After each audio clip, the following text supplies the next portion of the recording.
delighted to talk to you. There we go. All right, so what I would talk about, I want to ask you to think about is how we actually got to do security, cybersecurity as we head into the 21st century. Part of my thesis, which you'll see coming up, is the fact that what we have been doing over and over and over again is not sustainable and not working, and that without completely rethinking our approach to this, we're actually, I think, kind of doomed to fail. What is it that those that don't learn from history are doomed to repeat it? Is the famous quote that's there. So, as you're aware, right, the threat landscape is changing dramatically and very fast, right? And it's both in terms of threats up top here, which have gone from, script kiddies and hackers with fun and fame to nation-state actors and organized crime, replete with entire market spaces on the dark web where you can go and buy your malware, you can hire somebody to actually put it in place for you, and they can come back and attack you across the board.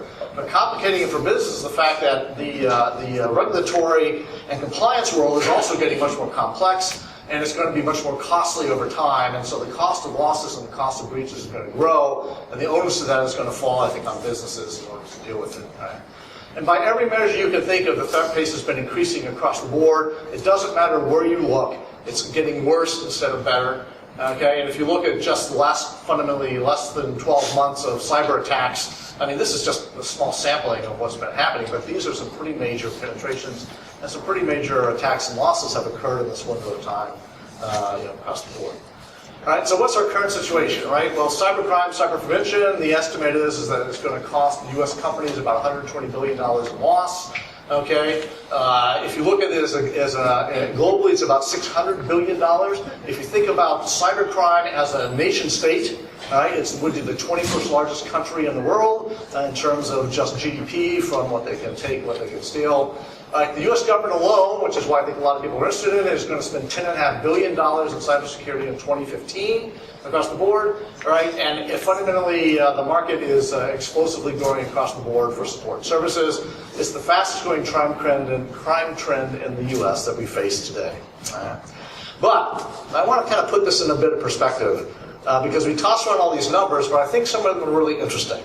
So if you think about cybercrime, the numbers that fundamentally, I think if you read the latest McAfee and Symantec and other reports, is roughly $100 to $120 billion is the cost of cybercrime in terms of losses to U.S. businesses in the U.S.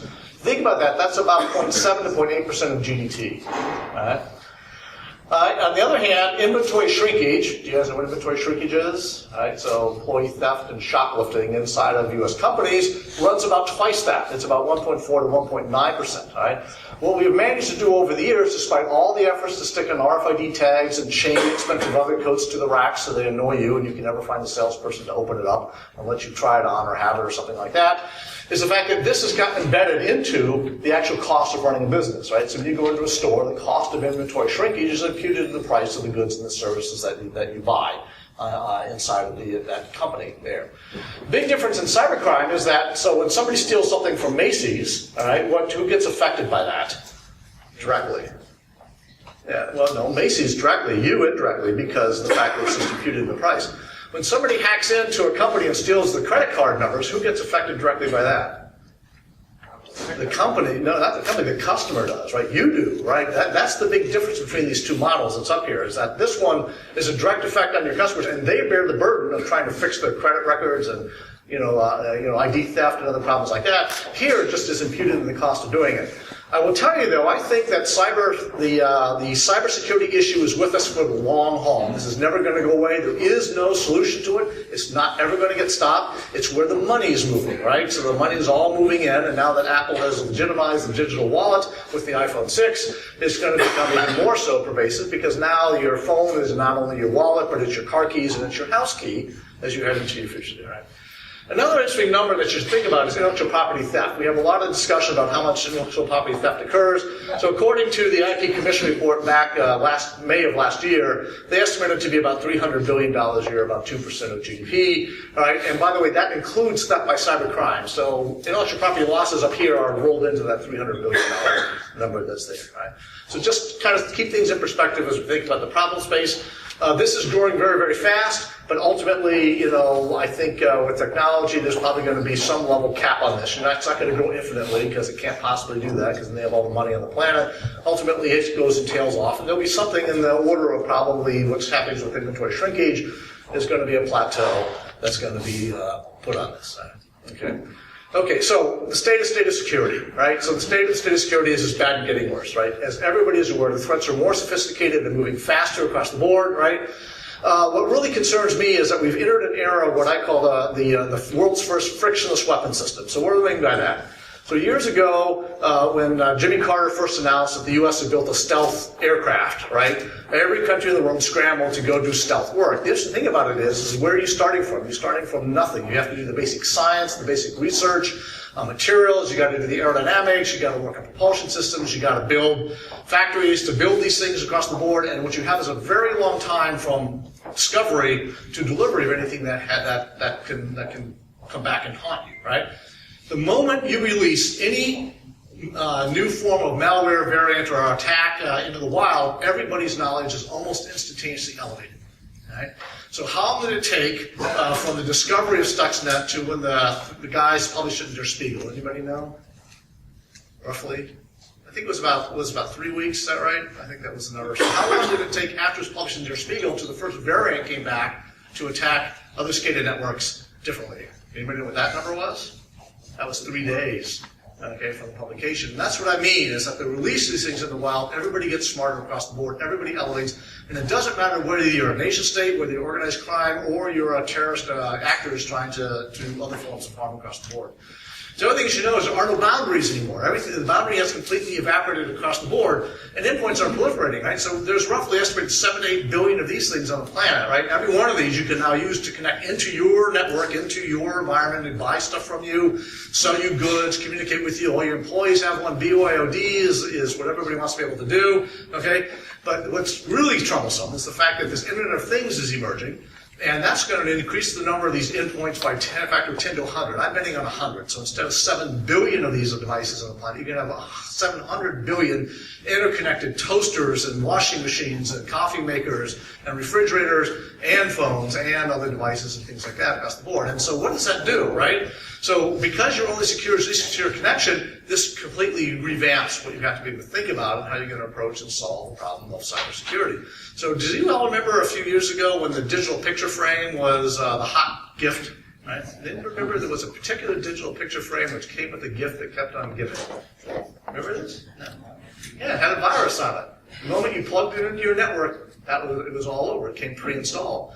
And so one of the interesting things to watch, and if any of you who are looking at how you're going to operate in this market space, how do you intend to ensure the security of your product as you rush to compete in a space in order to capture what appears to be a fad movement so that you can maximize your revenue across the board? Because that's what's happened in that case. Is I think they were rushing to capitalize on the hot thing for the Christmas holidays. They wanted to maximize the revenues in this very short window of time, and nobody paid any attention. How much of that is going to occur? Because fundamentally, when you have a threat here, and now it connects to everything else on the outside, what are you going to do about that? Right? So it's the weaknesses now are going to proliferate across the board. And then, of course, what you have is this market for solutions is complex and difficult to navigate. And don't get me wrong, there are great ideas and great products out there across the board. Which ones do you pick to solve your problems? Right?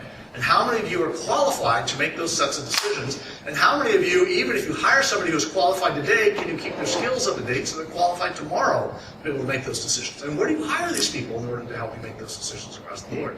And these are really tough things to do. And then also you have to understand that the solution half-life is rapidly decreasing. And so as the threats get smarter and move faster, the half-life decreases and new capabilities have to come out. So you're constantly having to reinvest in your cybersecurity posture in order just to stay perhaps a little behind the threat level as opposed to staying on par or trying to stay ahead of this. All right. Okay? Now, top that off with the fact that the penalties for breaches are increasing. Regulators and insurers are going to begin to dictate minimum standards for compliance. All right? I actually think that the insurers are going to be the ones that are going to drive a lot of this in the future. And I'll explain to you. My reason why is very simple. Because they are often left holding the bag for some of these things that happen. What they're going to want to be able to do is go in, and in order to get your next year's business insurance, you're going to have to do a cyber certification. And it's going to be a whopper set of questionnaires. And so my company, Beasley, is my insurer. Every year, I'm a company of one. Every year, Beasley sends me this cybersecurity questionnaire that I have to fill out that is multiple pages in length. And these are only going to get longer and harder to fill out and much more complex as you go. All right? And so it's these minimum compliance standards that they're going to drive. On the other hand, what I think was going to begin to occur is the fact that they're also going to have companies that they'll certify to deliver you solutions so that if you contract with them like Joe's Fix-It Shop is trusted and Bob's is not, they'll be able to do things for you there, right? The other thing is that much like running commodity infrastructure that's pushed to the cloud, there is no differentiating value in running, doing a good job on cybersecurity, right?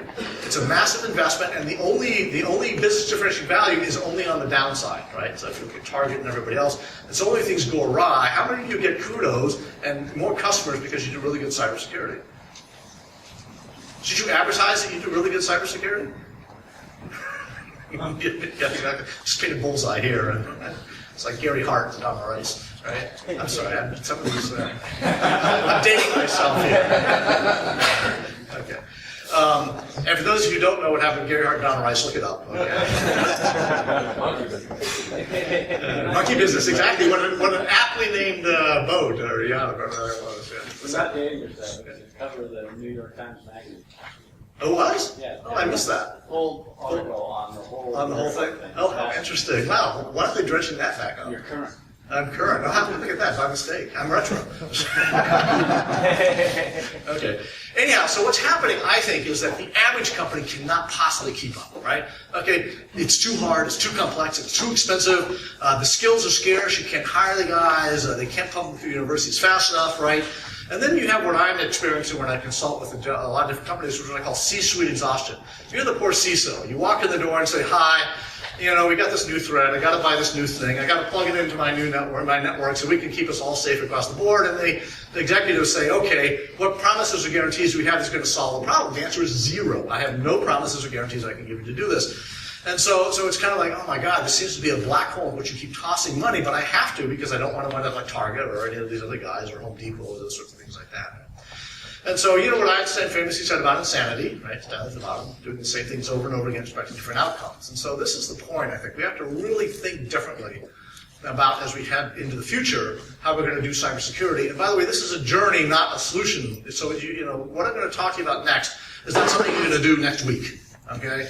It really takes a concerted effort to think about your environments, to think about where you're going, and work your way into a more secure solution. Not just something I can buy off the shelf, plug in, and suddenly all my problems go away. That solution does not exist. To the analogy of pixie dust or whatever you want to call it, you can hope for that, but I don't think you'll ever get it. Okay. So fundamentally, you need a different approach, right? So number one, would you agree that absolute security is absolutely impossible? Right? Okay. Number two is you have to assume that you're going to get hacked, right?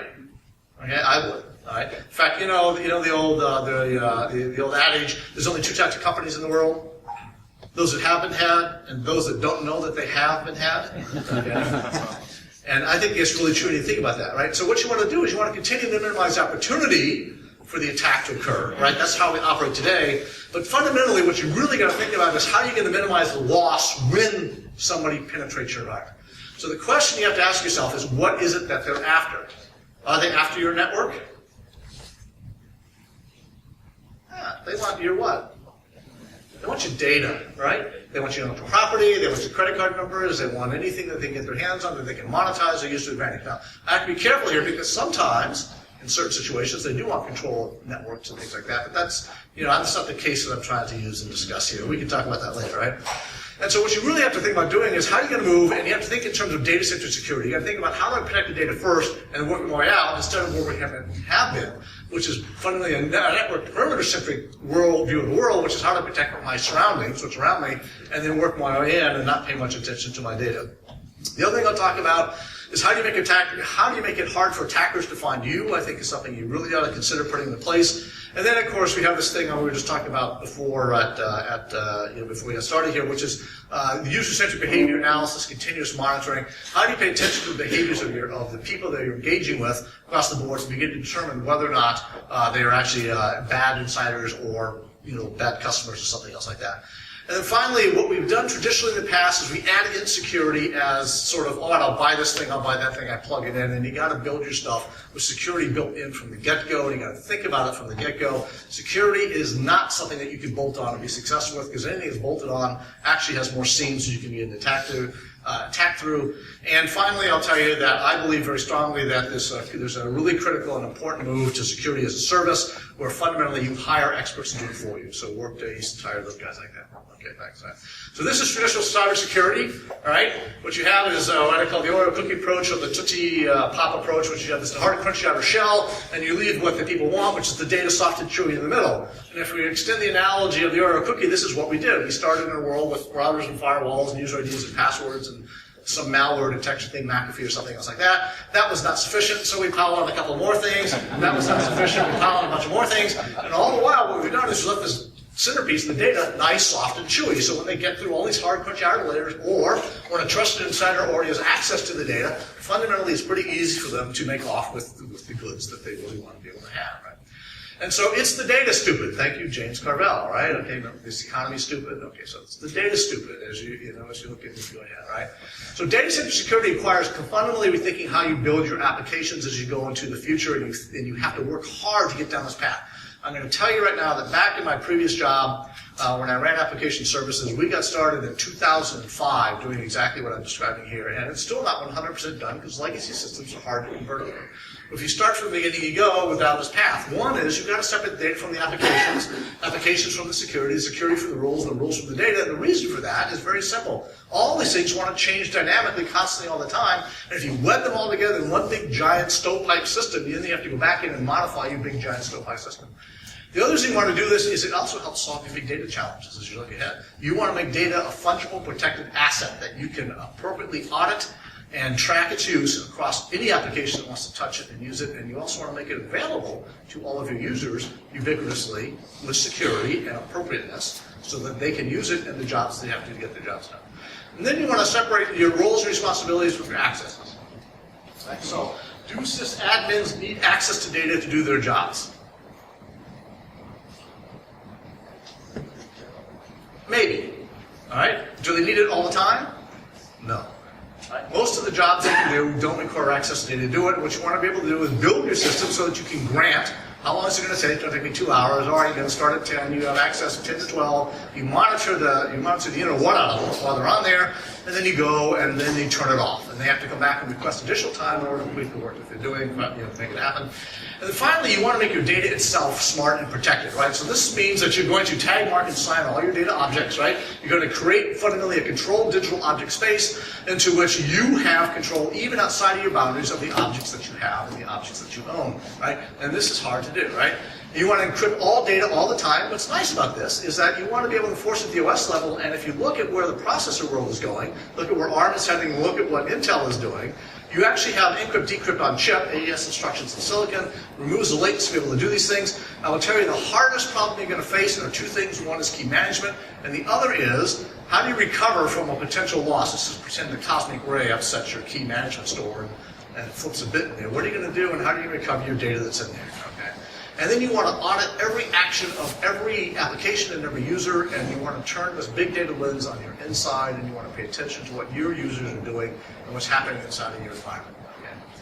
The other thing you want to think about doing is how do you become hard to find, right? So fixed static systems are easy to discover, easy to find, and therefore easier to attack. And if you are a system in motion constantly all the time, you're hard to find. Fundamentally, you can make it the shell game, 3-card mining, whatever you want to call it, and you become the polymorphic attack surface, not having to deal with the polymorphic viruses that are constantly changing their shape and trying to hide from you. You're actually making it tough for them to find you. And how do you do this? This is a funny little thing called the cloud. Okay? And the cloud is a really interesting space, right? Which allows you to be able to do this if you want to. So, elastic computing, right? So if you write your workloads to be elastic, every time you start one up or spin one down, you start it up again, it starts at a different location. It's not always on the same server. So elasticity always gives you workloads in motion across the board. And then for security purposes, you sign in vault code, and that's what you deploy out into your workloads when you do elastic motion, right? You should run everything in its own encrypted control cloudless so that you actually separate yourself from the cloud security services so that you can see into what goes on there.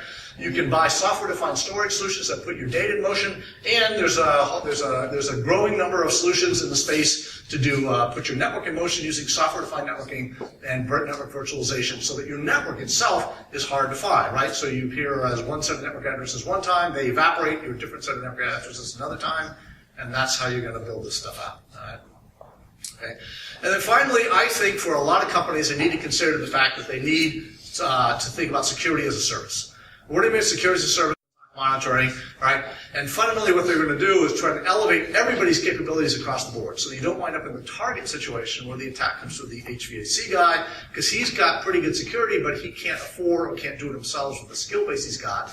But he can hire somebody who can come in and do this. And as I said, there's a Dell SecureWorks, East Entire out of Canada does a bunch of hedge funds here in New York City and things like that. There are companies that actually do this really, really, really well. And I think a lot of companies need to begin to consider, should they be in this business directly, or is it something that you can outsource to somebody to take care of for you across the board? One interesting thing is, and I'm already out of time, I apologize, is that your horizon when you do cybersecurity is limited to your horizon, your customer set, your employees, and things like that. When you actually aggregate data together through a number of companies that you can look, you see across the boundaries, you can see a much better swath of what's going on, and it enables, I think, a better protection environment because you can actually take advantage of, even if one of the companies gets hit by something, you can preemptively protect everybody else and then remediate the person that had the problem. Okay?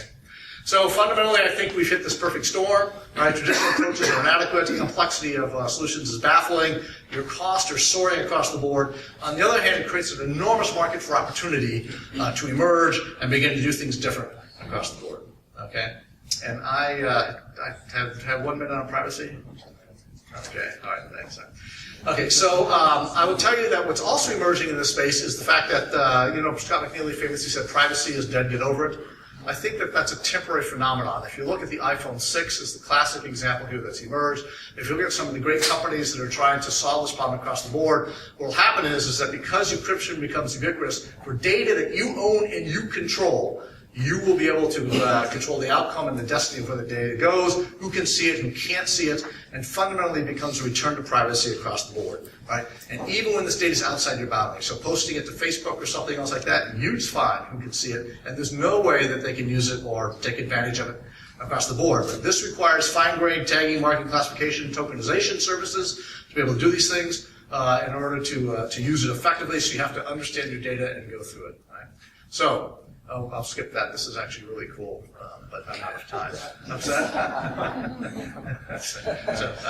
Okay, so right from reinvention, I'll close on two things on return to privacy. When you think about a world that is ubiquitously encrypted and under your control, imagine what this means to companies that are built on an advertising-driven world when they can't peer inside your information and your data to take advantage of selling things that are going. Now, you buy something online from Amazon or somebody like that, they got all the data, okay? So that's still going to exist, that's still going to happen.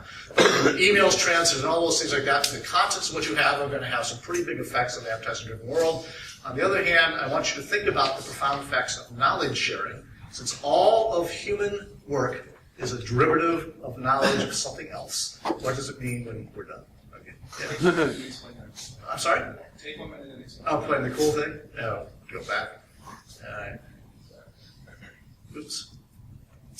So, there's a company called Active Tracker. You can buy it. It was an Android app that turns your cell phone, turns your smartphone into your Fitbit. So I carry a Fitbit. I don't carry Active Tracker on that. So it's a 3S accelerometer, and it measures how you do things. And what Active Tracker discovered was really interesting is that identity by 3S accelerometer, they can tell whether you're male or female with fairly good accuracy, how tall or short you are with okay accuracy, how heavy or how much you weigh fundamentally with pretty good accuracy. However, you are 100% uniquely identifiable by your gait. So just like your fingerprint, just like your retina scan, just like your DNA, your gait, they discovered, is uniquely tied to you across the board.